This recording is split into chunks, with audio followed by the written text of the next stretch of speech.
Hello, I'm George Liston, CA. Welcome to Dialogue, a program that explores the world of ideas and issues in international affairs, history, and culture. It's symbolically fitting that the first contest of America's presidential season takes place amid the vast cornfields of Iowa. For the man or woman who becomes America's next president will find domestic agricultural policy at the very heart of the country's international trade strategy. One of the major accomplishments of post-World War II industrial trade negotiations was the liberalization of trade in industrial goods. While many prescribe similar remedies for the world's agricultural trade, subsidies and tariffs remain as real challenges to this outcome. Understanding what is at stake as Congress considers U.S. farm policy is basic to grasping critical dimensions of international relations. My guest is William Krist, a senior public policy scholar at the Woodrow Wilson Center. Bill Krist, welcome to Dialogue. Thank you, George. It's a pleasure to be here. It's a pleasure to have you. You're my favorite person to explain this topic, which otherwise terrifies me. But I think it's important to all of us, Bill. And in fact, my first question really concerns the past, even more than the present or the future of this. As I said in the introduction, we liberalized, we the world, industrial trade fairly efficiently. Then there's been this move ever since that through rounds of negotiation to liberalize agricultural trade. American farm policy set in the mid-90s, 96 to be precise, seemed to echo that or mirror it. But then there came a point, 2002 to be precise, when the farm bill we passed in America was viewed as, by many, as counterproductive or against the trend. Why did that happen? Well, I guess the best thing to do is to go back over what happened in agriculture and previous trade rounds. We're in the current trade round right now. There have been 8 rounds before this one. And agriculture was basically exempted from negotiations on all the previous rounds except for the last one, the Uruguay round, which finished in 1994. And basically what happened then, the negotiators didn't liberalize trade in agriculture so much as what they did was set rules for agricultural trade. And the intent was to reduce trade distorting and production distorting subsidies and give a basis for future trade liberalization in agriculture. So at that time, after the round was completed, there were farms in America were economically pretty healthy. Congress passed the 1996 bill in a way that implemented the negotiated agreement. And then in the later 90s, there were a number of times when there was a crisis in agriculture. Harvests were way down, something like that happened. And I think everybody recognizes the importance of agriculture, of a good food supply, and the importance of rural life to our country's culture and everything. So when there were these crises, Congress passed emergency bills. And then that comes into setting out the Farm Bill in 2002, and Congress decided to take those emergency programs and put them into a new program called counter-cyclical payments. I see. So this kind of came as a surprise, I think, to our trading partners who thought we were going to be progressively reducing subsidies. Well, they saw these counter-cyclical payments as just subsidies by another name, right? Yes, absolutely. Right. Bill, that's a very helpful background.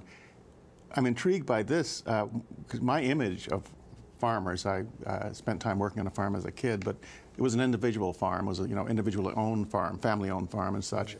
But when we're talking about these subsidies and what Congress did in 2002, just in the very briefest sense, who does that money go to? Are the farms like they used to be, or are these big agricultural conglomerates? Are they getting the subsidies? Well, that's a very good point, George.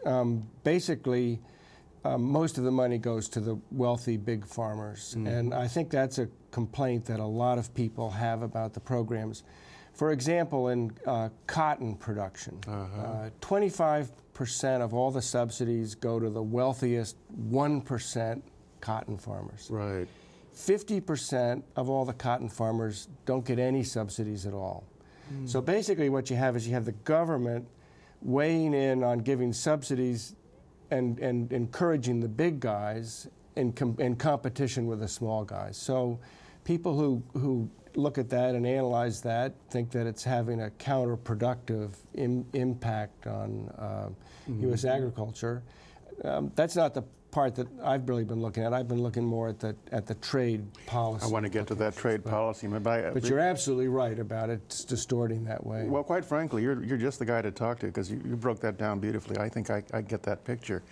The moment where you and I are sitting here, Bill, is you know even better than I, is a critical moment in all of this, because there's a 2007 trade bill under discussion in Congress now, which would set the policy for the next 5 years. Very briefly, Bill, just in the sense of characterizing that legislation, two things. What's your sense of what it would do? That is to say, will it move in the direction of more liberalized agricultural trade? And I guess, secondly, what are its prospects? Yeah. Well, first off, the Farm Bill has passed the House in July, and it just passed the Senate 6 days ago. So the next step on these two bills is they'll go to conference and try to reconcile them. Basically, the Farm Bill provides about $288 billion in funding. But the part that's really relevant for trade policy is Title I on the commodity programs. And that's a much smaller amount.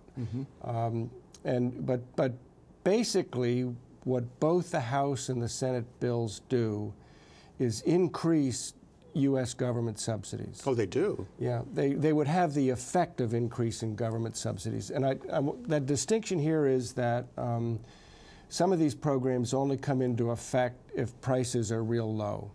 So right now we have real high prices on farm products. And so two of these programs, the subsidy level would be low right now.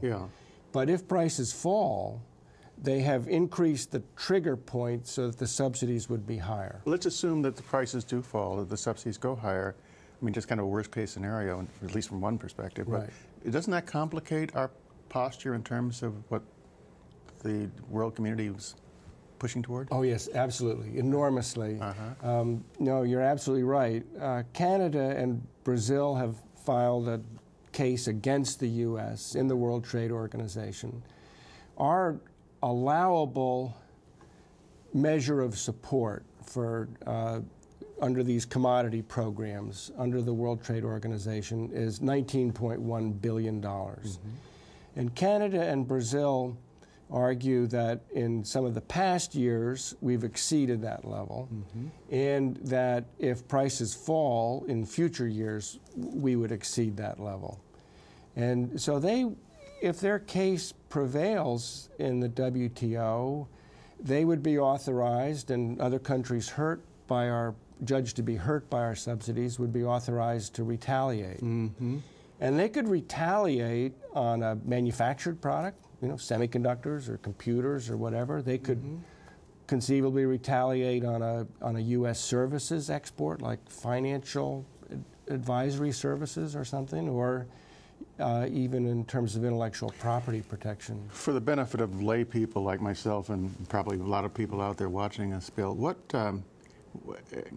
this is pretty dramatic, but what could that retaliation amount to ultimately? I mean, because people love to toss around words like trade wars and such, but I mean, how bad could it get? Well, I wouldn't expect a trade war at all. I think what would happen if the dispute settlement process ruled in their favor, which takes several years.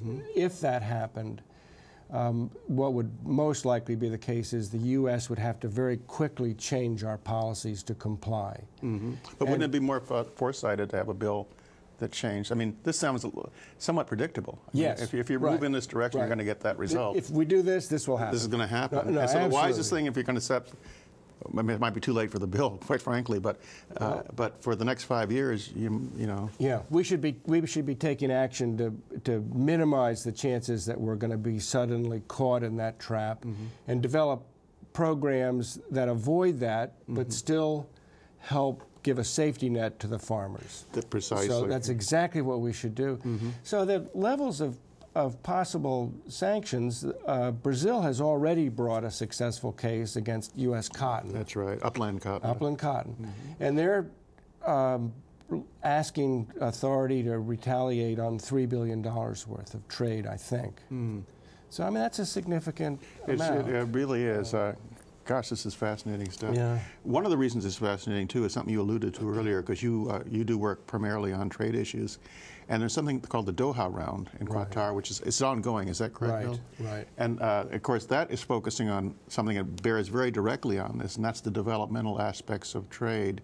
So there is a real question here as to how our policies, if they're seen to be injurious, affect development issues worldwide. Is that right? Yeah, no, very much so, George. I think the Doha. I personally think the Doha round is very important. I think it's important that it succeeds. It was started in November 2001, shortly after 9/11. Exactly. And one of the big motives for it was a national security concern, that it's in the U.S. interest to help countries develop both national security interest and also in our own economic interest in the long term.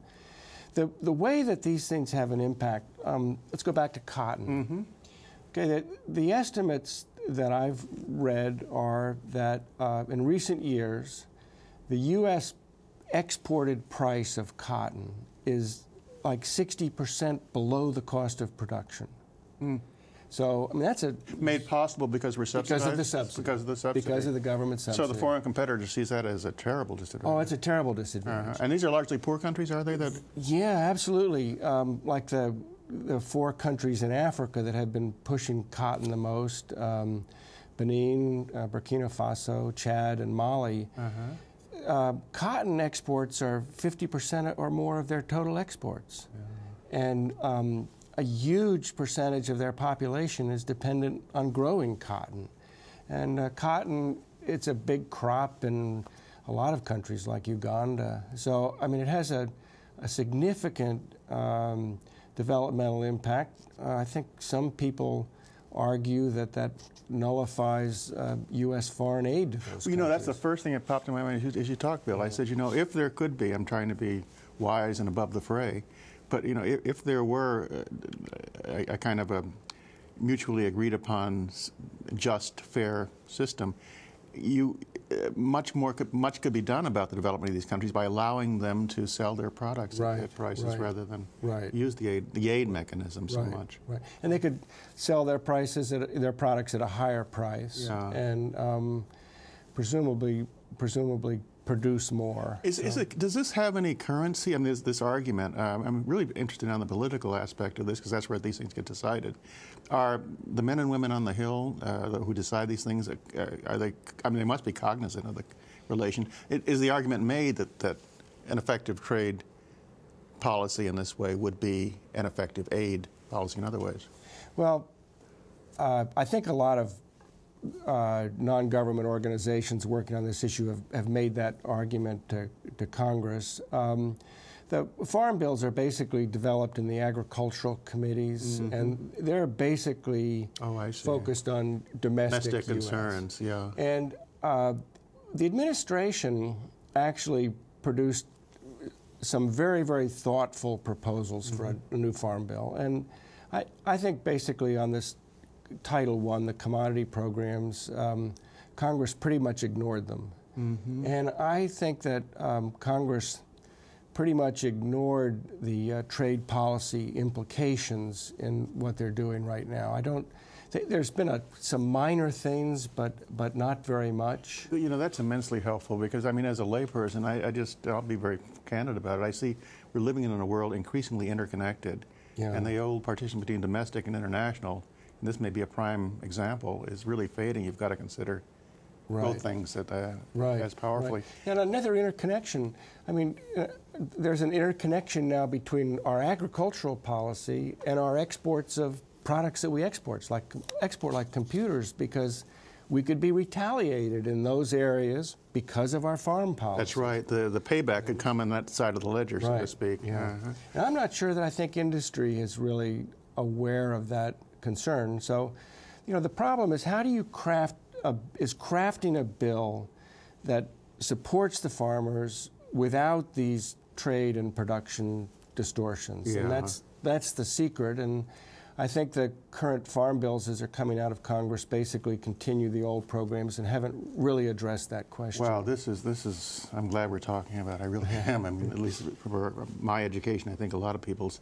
One of the interesting things that's going on in Doha, or has happened there, Bill, is this very colorful, to use that word, classification and characterization of what subsidies are. I've referred to the amber, the blue, and the green. Right. And correct me if this is wrong, but to put it simply, it seems to me they've taken subsidies that nations can, us in particular, can impose, and those they put in the amber box are those that they view as most troublesome, I guess, right, that are there in the World Trade Organization's view just to promote production. Right. Then the blue category has some of that, promotion problem, but it's limited in its scope and therefore it can be worked with. Then the green, so-called green subsidies are okay because they're going for research and conservation. So does the world see us, first of all, is that right? And then does the world see us as having too much amber? You're basically right, and they do see us as too much amber. Mm-hmm. The World Trade Organization breakdown is between what they call coupled and decoupled. Mm-hmm. And a coupled subsidy means that it has an effect on production. In some way or other, it will encourage production artificially. In other words, somebody will grow cotton who maybe otherwise would be growing soybeans or something else. Mm-hmm. But he's growing that because of the subsidy, and so that produces the distortions in world trade. So the green box that you've talked about allows for a lot of different things, as long as they don't encourage production of a specific commodity. What would they be like? Well, the U.S. has a thing called direct subsidies that we've given that are based on historical acreage, and they're given to a farmer. And a lot of people are critical of these because they may go to somebody who's no longer really, maybe his fields are fallow, but they still have to be in some sort of agricultural production. But the WTO has ruled that those are not quite eligible for green box because the U.S. law prohibits a farmer from growing fruits or vegetables. In other words, he has to grow wheat or cotton or soybeans or something. He can't grow fruit or vegetables. To be eligible, it really has to not favor one product over another. Mm-hmm. So they would be green box, and those are kind of direct support to a farmer. And as you mentioned, environmental, conservation, food stamps, nutrition programs. There are a lot of things that are eligible that countries can do to support the agricultural sector. But now there are some complaints about some countries argue that the level of those can be so high that they can cause distortion. That really is not a subject in the negotiations right now. Whether it's true or not is something to be left for another 10, 15 years down the road. You and I have referred numerous times to the negotiations, the World Trade Organization, and you mentioned early as something that brings it all home, and that specifically in the fact that Canada and Brazil, neighbors and allies, really have brought complaints against us with, in Brazil's case, some degree of success. And there's an argument, and I have to be very blunt about it, because you could hear it, particularly in a political season, should we even care about this? You hear people say, well, let them bring the complaints, let them even work toward their penalties. It's a slow process. It's, we're big and powerful. And if we had to, meet the penalty, whatever it is, it's so far off that we'd make a lot of profit in between. I trust you don't find that very persuasive. No, I don't. In the negotiations in the World Trade Organization, the countries basically do things that they think are in their own national economic interest, and that's what they agree to.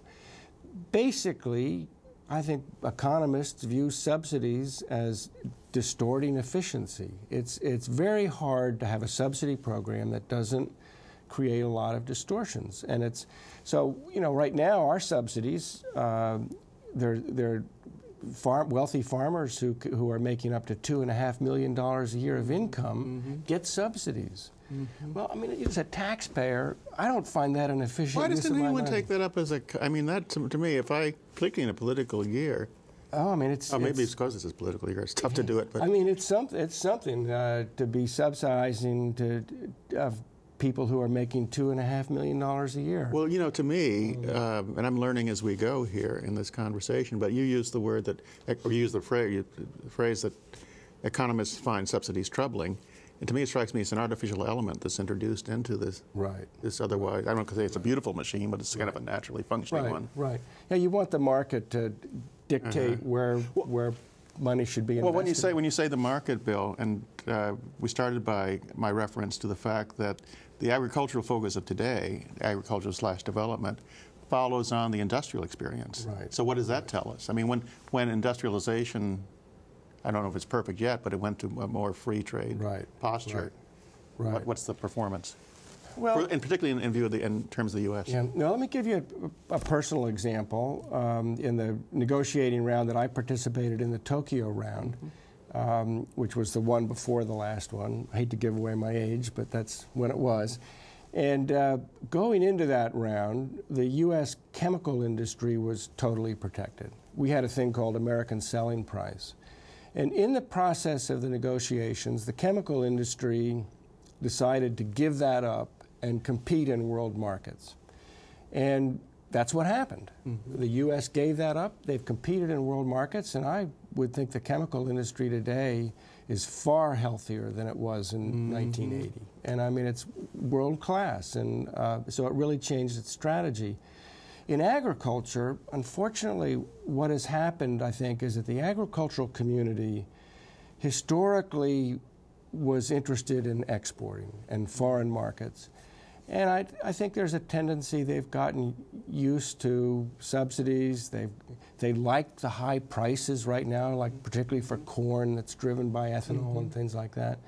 And so they're less interested in exporting than historically they've been. I can understand that, particularly the way you put it forth very straightforwardly, yet it seems to me that it's kind of like living in the past and not seeing the way the world's going. I mean, that can be unsustainable and create other problems. I think that's at least one interpretation. Right. That's my personal view, too. I think you're absolutely right. I think that the direction that we're headed in right now is going to create problems for the United States down the road. Let's turn that around. Let's assume we're back in Tokyo, for example, and there's a moment of enlightenment, and we, the U.S., given the size and power of this country, were to take the, well, for lack of a better word, we'll call it progressive position in this, position in favor of liberalization, et cetera. What would be the effect of that? I mean, is that in our national interest, really, to do that? Well, that's to get out in front of the game, so to that's speak. Very perceptive.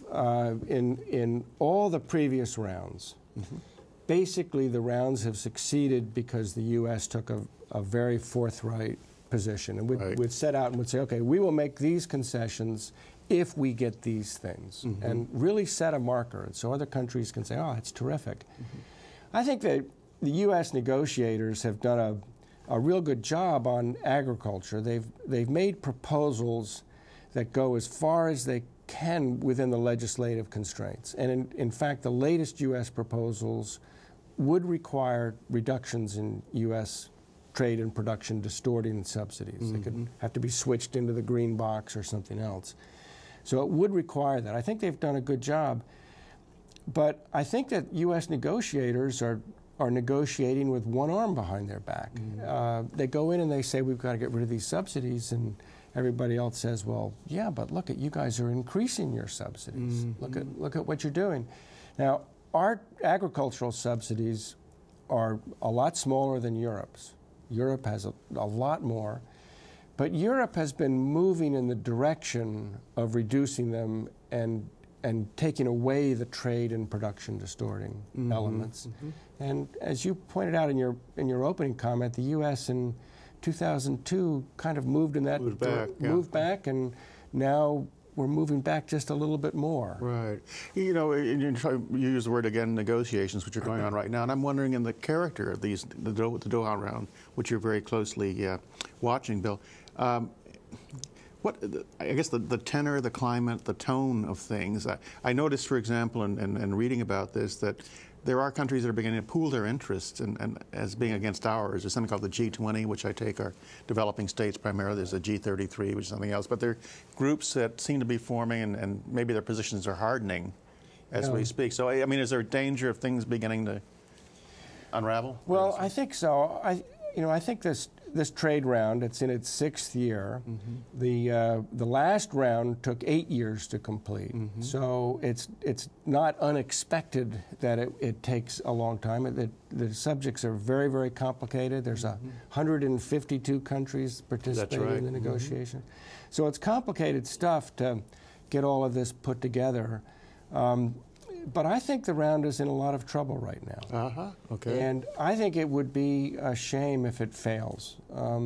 We've talked about the impact on the least developed countries. I think there's a lot of things right now that have been going on in this round that would help further our environmental interests. Like there's a effort there to get rid of fishing subsidies that cause fish depletion.